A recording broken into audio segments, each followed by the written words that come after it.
아니 근데 이게 진짜 아까 권진영 씨가 버섯 빌딩이다라고 할 정도로 버섯 가득 들어간 전골을 만나봤는데 그만큼 버섯의 종류가 좀 다양한가요? 네, 그렇습니다. 버섯은 전 세계적으로 15,000종이 넘는 아주 많은 종류가 있는 것으로 알려져 있는데요. 그중에서 식용이 가능한 종은 한 2,000종이라고 알려져 있습니다. 그런데 아직까지도 밝혀지지 않은 종이 많아서 더 많은 것들이 밝혀질 거라고 이야기하고 있습니다. 버섯은 크게 식용버섯, 약용버섯, 그리고 독버섯 이렇게 세 가지로 분류되는데요. 다들 아시겠지만 독버섯은 절대 드시면 안 되고요. 우리 식용버섯은 우리 식탁의 반찬으로 주로 사용하는 것인데요. 현재 한 30종 종류가 식용버섯으로 사용되고 있습니다. 약용버섯은요, 건강 기능 효과라든지 또 한방이라든지 면역 기능에 도움을 주는 것으로 알려져 있는데요. 약 10종 정도가 보고되고 있습니다. 그렇군요. 자, 이렇게 버섯의 종류가 워낙 다양하다 보니까 물론 몸에 다 좋겠지만 네. 어떤 게 특히 내 상태에 맞을지 궁금하실 것 같아서요. 저희가 건강 상태에 맞춰서 버섯을 추천해 드리도록 하겠습니다. 자, 먼저 첫 번째는요. 골다공증이나 골절이 걱정되시는 분들이 계시죠? 이런 분들은요. 양송이와 새송이 버섯이 좋은가요? 네, 맞습니다. 우선 새송이버섯 같은 경우에는요, 우리가 폴리페놀이라고 하는 항산화 성분이 풍부하다고만 보통 알고 있는데 에르고스테롤이라고 해서 비타민 전구체가 굉장히 많이 들어 있습니다. 이 비타민 D 전구체가 햇볕을 받게 되면은 비타민 D로 합성이 되면서 칼슘의 흡수를 도와주면서 골다공증 예방에 크게 도움이 될 수가 있고요. 양송이버섯 같은 경우에는 다른 버섯들에 비해서 특히 인 함량이 조금 높은데요. 100g당 한 102에서 106mg 정도 포함이 되어 있습니다. 이 인 성분 같은 경우에는 뼈랑 치아를 구성하는 굉장히 중요한 무기질로서 칼슘과 함께 우리 골격근의 중요한 재료라고 볼 수 있습니다. 그리고 요새 또 독감이 난리 아니겠습니까? 면역력이 정말 중요한 계절입니다. 자, 면역력에 좋은 버섯. 얍! 팽이버섯이네요. 네, 팽이버섯은 아주 맛이 순하고 또 상큼하고 또 아삭아삭한 식감과 쫄깃함이 있어서 많이들 좋아하시는데요. 이 팽이버섯은 면역체계 균형에 도움을 주는 것으로 알려져 있습니다. 항산화 성분이 있어서요, 우리 체내의 세포 손상을 줄이고 또 면역 균형을 맞춰주는 것으로 알려져 있어요. 또 팽이버섯에 풍부한 비타민 B군, 식이섬유소는요, 우리 장내 미생물 균형을 유지해 주셔서 우리 면역의 기반이 되는 것으로 알려져 있습니다.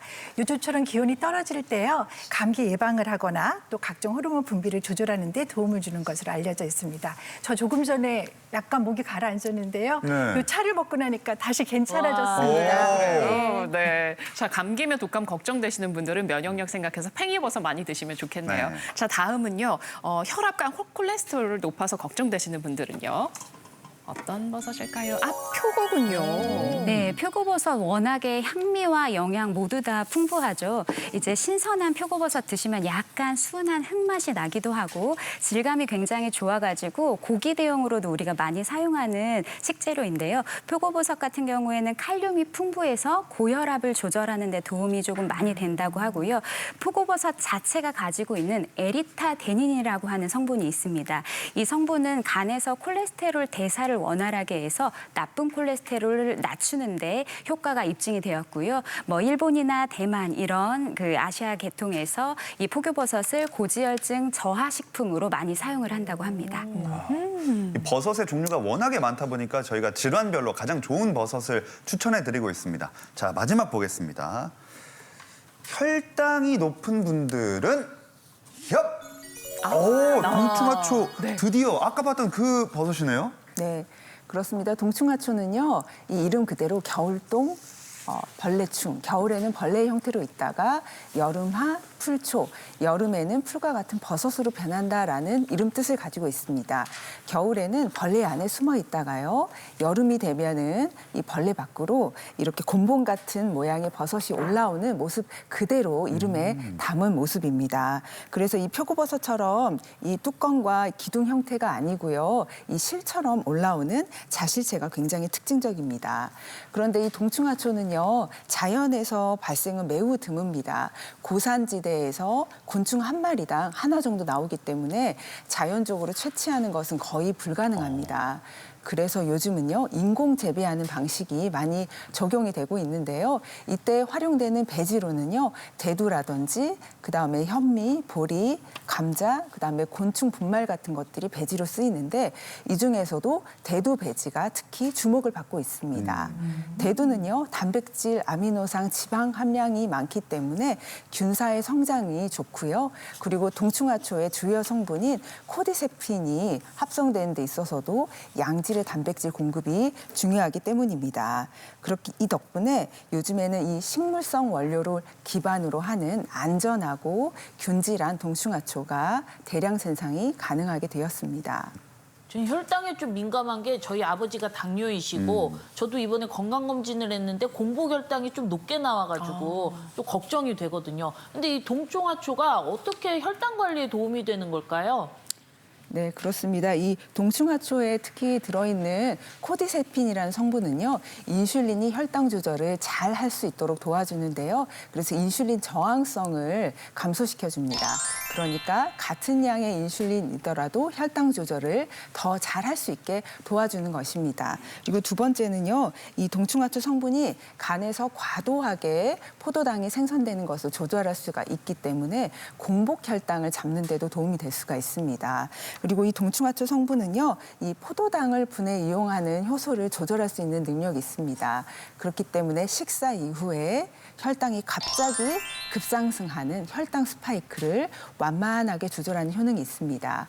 그리고 마지막으로는요, 동충하초가 항염작용, 항산화작용이 있기 때문에 활성산소를 억제하고 산화 스트레스를 억제하면서 만성염증을 조절할 수가 있기 때문에요.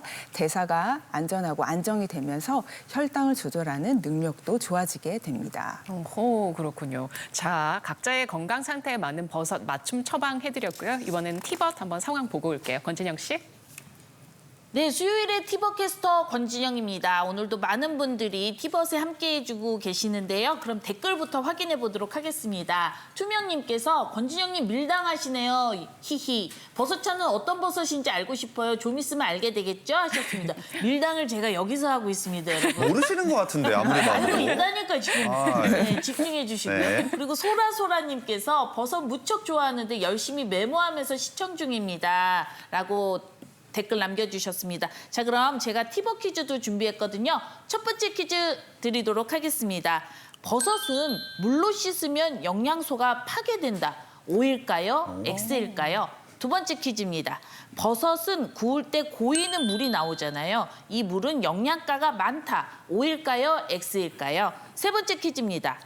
항암, 항염 작용하는 코디세핀 성분을 함유한 대표적인 버섯은 동충하초이다.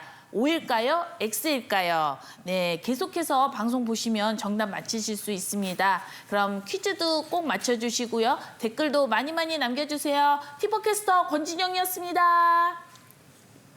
네, 우리가 버섯의 이 효능에 대해서 알아봤는데요. 실제로 버섯으로 건강을 되찾으신 분이 있다고 해서 저희가 이야기 들어봤습니다.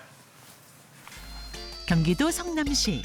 저의 건강관리 비법 중 하나예요. 영양 가득한 버섯으로 혈당 관리 중인 김순애 씨를 만나봤습니다. 10년 전 누구보다 탄수화물을 즐겨 먹었던 그녀. 그 결과 체중 증가와 함께 건강이 점차 무너지기 시작했는데요.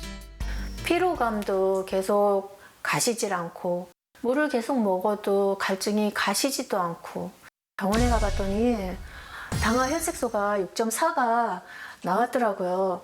의사 선생님이 6.5 이상 되면 당뇨라고 이야기하는데 정말 깜짝 놀랐어요. 혈당 관리의 중요성을 깨달은 뒤 식단 관리를 시도했다고요.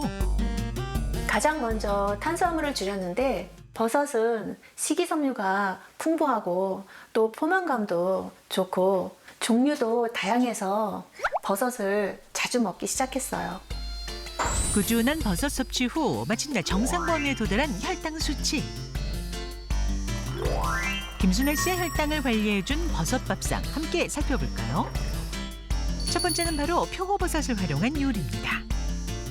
밥할 때 버섯을 썰어서 같이 밥을 하게 되면 향도 좋고 맛도 좋고 영양도 2배, 3배 여러 가지로 혈당에도 좋고 일거삼득인 것 같아요. 촉촉하고 부드러운 버섯 식감에 탄수화물 생각이 전혀 안 나겠어요. 우리가 흔히 볼 수 있는 느타리 버섯과 팽이버섯. 느타리 버섯은 푸처럼 살짝 데치고 팽이버섯은 장조림으로 만들어 먹는 등 색다른 요리로 즐깁니다. 이렇게 다양한 버섯을 먹고 있지만 특히 혈당 관리를 위해 동충하초를 꼭 챙겨 먹고 있다고요. 저의 건강관리 비법 중 하나예요. 혈당 관리에 좋다고 해서 잊지 않고 꼭 챙겨 먹고 있어요. 동충하초 속 코디세핀 성분은 인슐린 감수성을 개선해서 혈당 수치 조절에 탁월한데요. 물에 동충하초를 넣고 우려낸 후 달걀을 풀어 넣어 푹 끓여주면 동충하초 달걀국 완성입니다. 여기서 끝이 아니죠. 동충하초로 차를 끓여 먹기도 한다고요. 동충하초 차인데요. 이거 끓여 먹으니까 일단 면역력이 많이 좋아진 것 같아요. 올해는 감기도 한 번도 안 들어왔다니까요. 이렇게 해서 혈당 건강을 책임지는 한 끼 밥상 완성. 버섯을 활용한 다양한 요리들을 보니 침이 고이네요. 노력 끝에 혈당 관리에 성공한 김순애 씨. 앞으로도 건강 사수하세요.